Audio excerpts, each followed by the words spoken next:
winning streak is one of the most dangerous moments in a trader's life. Not because winning is bad, not because profit is the problem, but because winning has a way of making you forget the exact discipline that created it.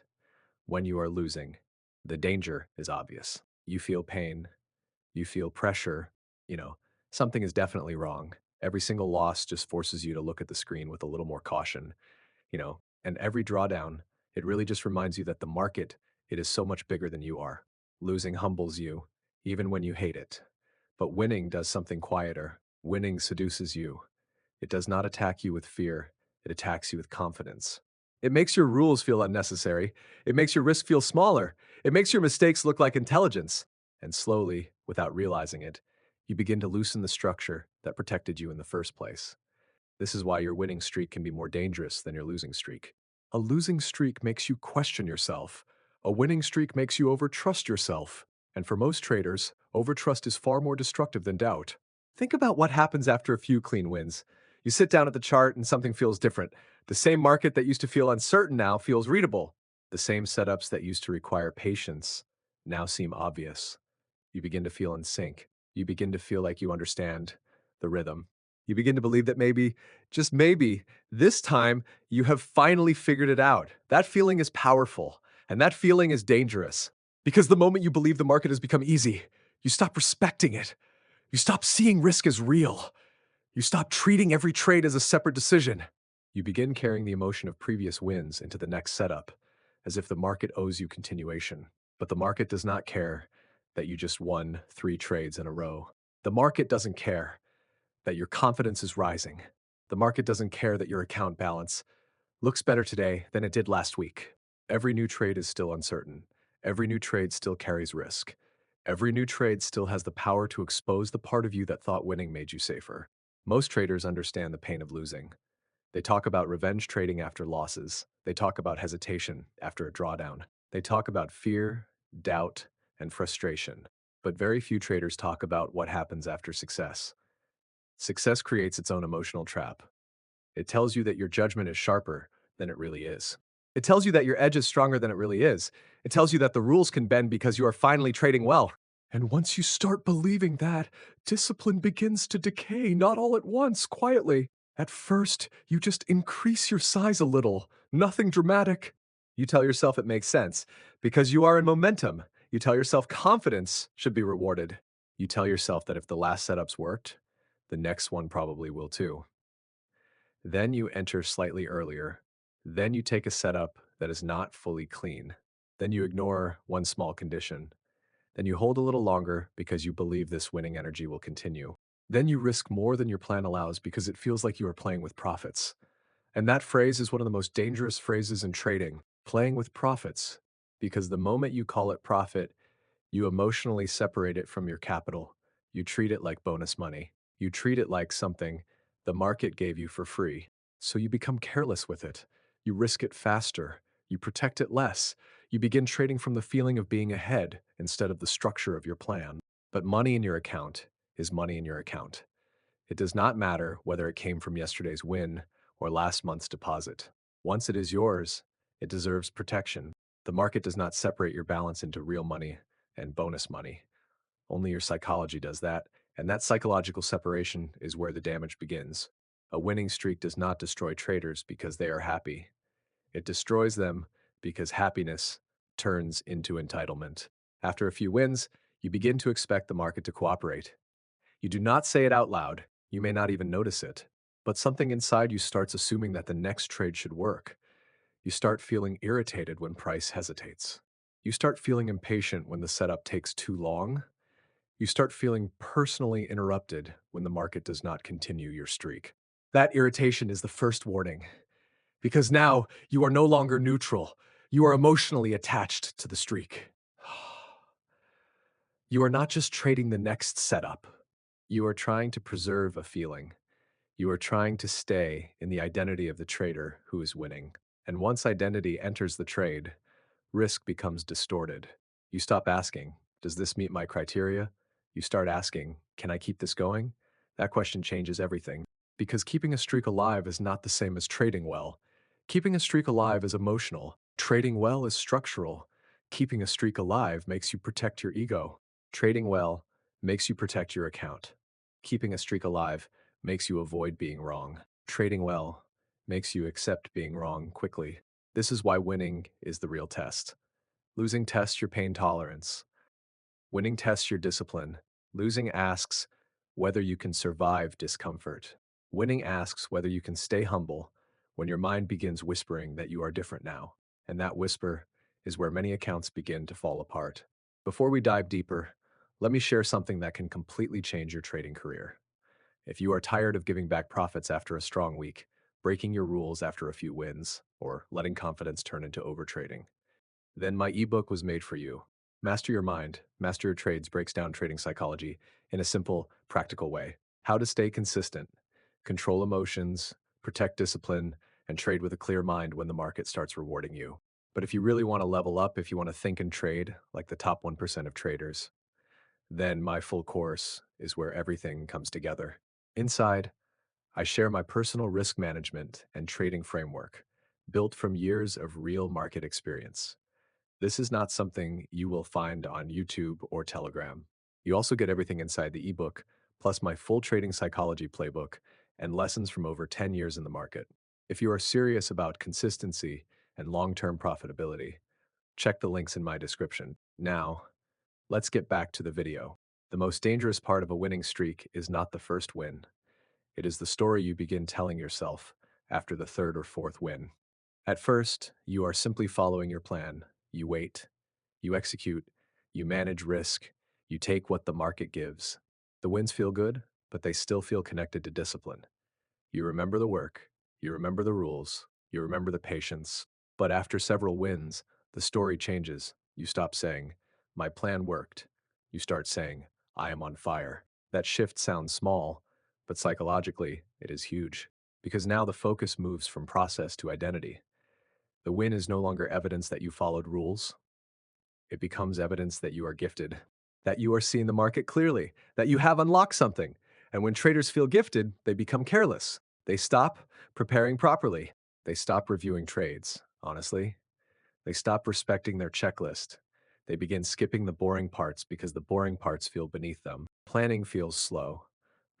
Planning feels slow. Journaling feels unnecessary. Waiting feels like a waste. Risk management feels restrictive. This is how discipline erodes during good times. Not through obvious rebellion. Through small permissions, you give yourself permission to take one extra trade because you are already up. You give yourself permission to increase risk because you have a cushion. You give yourself permission to hold a loser because your recent accuracy has been strong. You give yourself permission to ignore fatigue because you feel confident. Every permission feels harmless, but every permission trains your mind that rules are optional when things are going well, and that is the poison.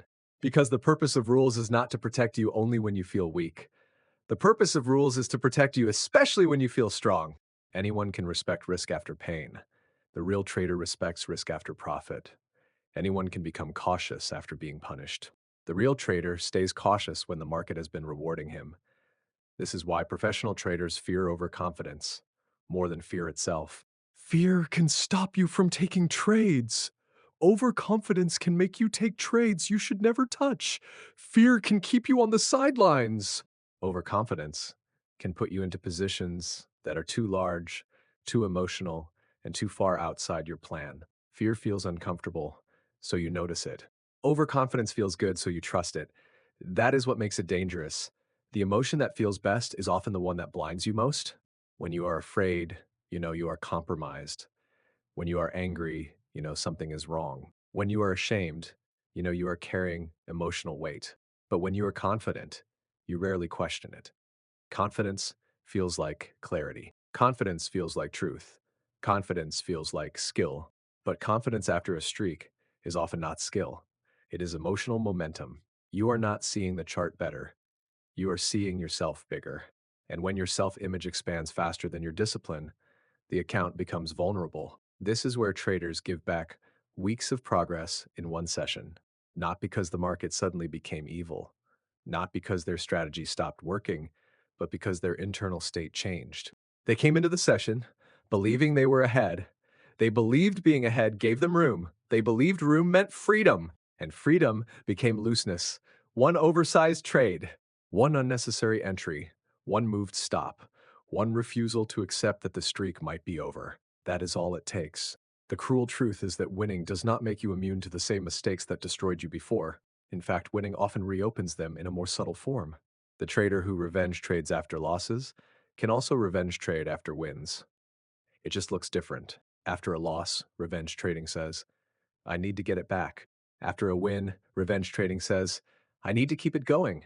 Different emotion. Same lack of control. After a loss, you chase recovery. After a win, you chase continuation. Both are forms of attachment. Both make the present trade responsible for fixing or extending an emotional state. And anytime a trade becomes responsible for your emotional state, you are no longer trading cleanly. You are negotiating with your feelings. This is why a winning streak must be handled with the same seriousness as a losing streak, maybe even more, because when you are losing, at least the pain warns you. When you are winning, pleasure hides the warning. Pleasure tells you everything is fine. Pleasure tells you to relax. Pleasure tells you that discipline can wait because you are doing well. But discipline that disappears during success was never discipline. It was fear wearing a rule book. Real discipline stays when there is no immediate pain forcing it to stay. Real discipline continues after profit. Real discipline protects you from your best days turning into your worst decisions. Think about the trader who has been struggling for months. He finally has a good week. 3 wins, 4 wins. Maybe his best week in a long time. At first, he feels relief. Then relief becomes pride. Pride becomes excitement.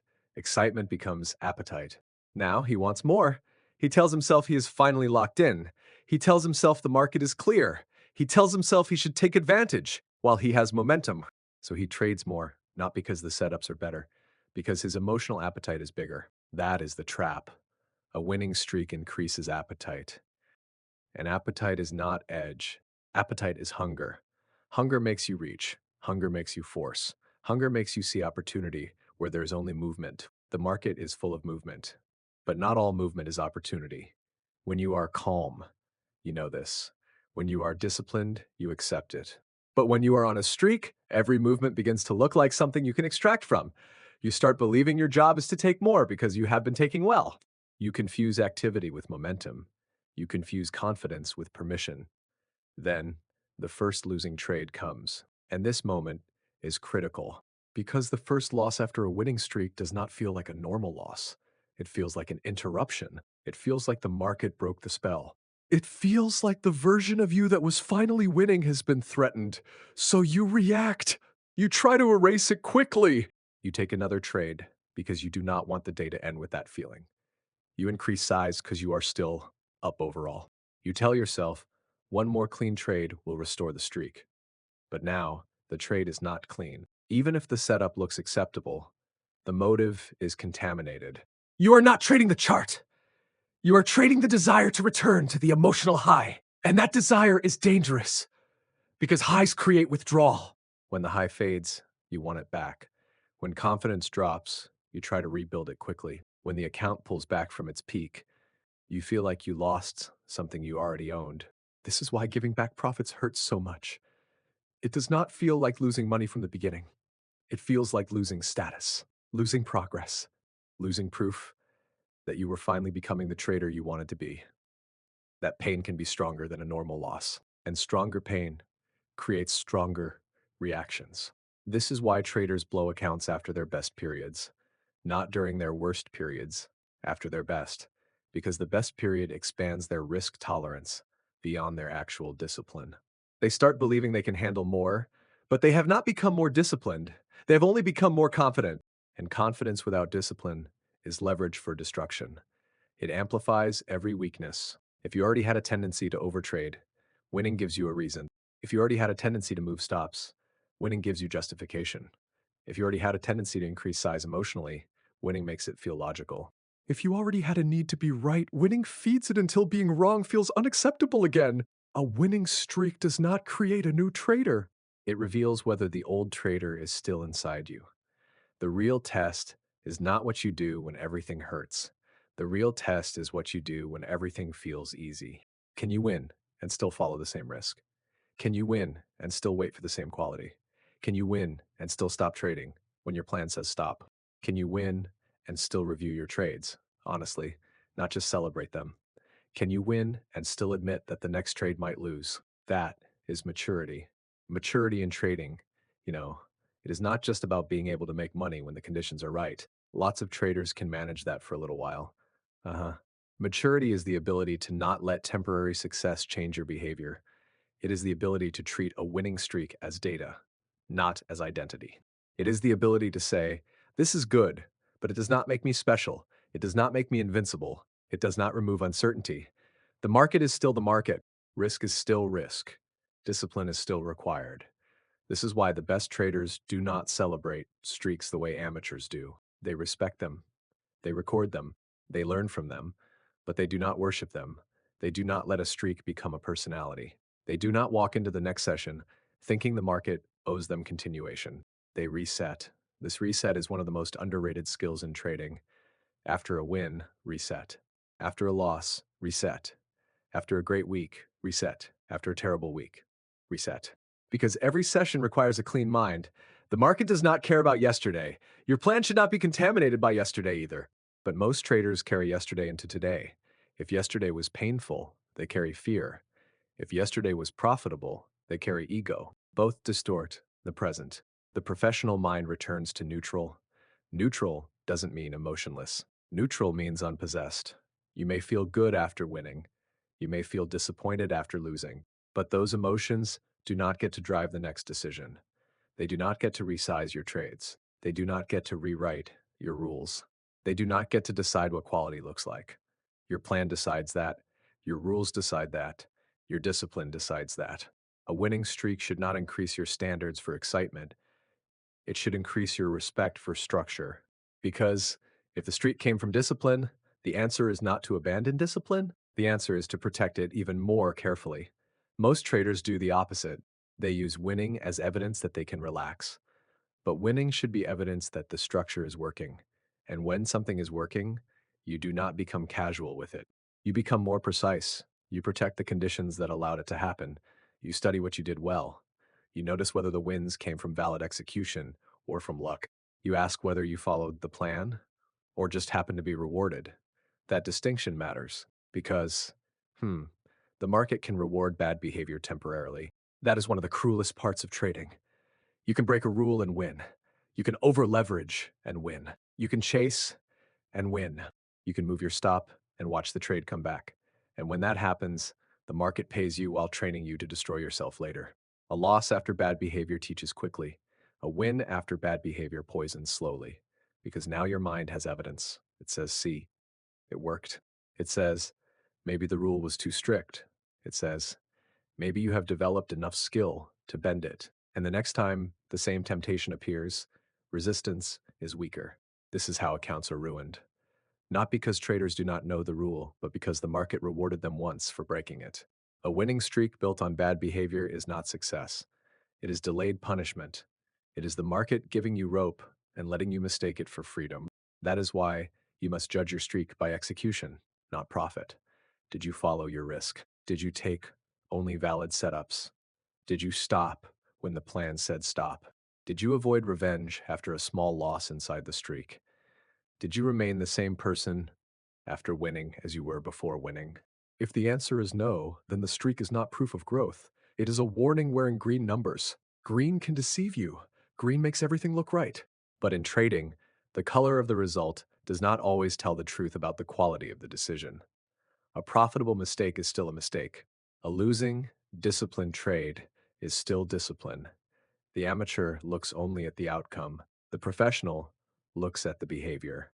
So, the next time you are winning, do not only look at the profit, look at your behavior, look at your appetite, look at the small permissions you begin to give yourself. Because losing reveals your pain, but winning reveals your maturity. Will you protect the discipline that created the streak, or will you let the streak convince you that discipline is optional?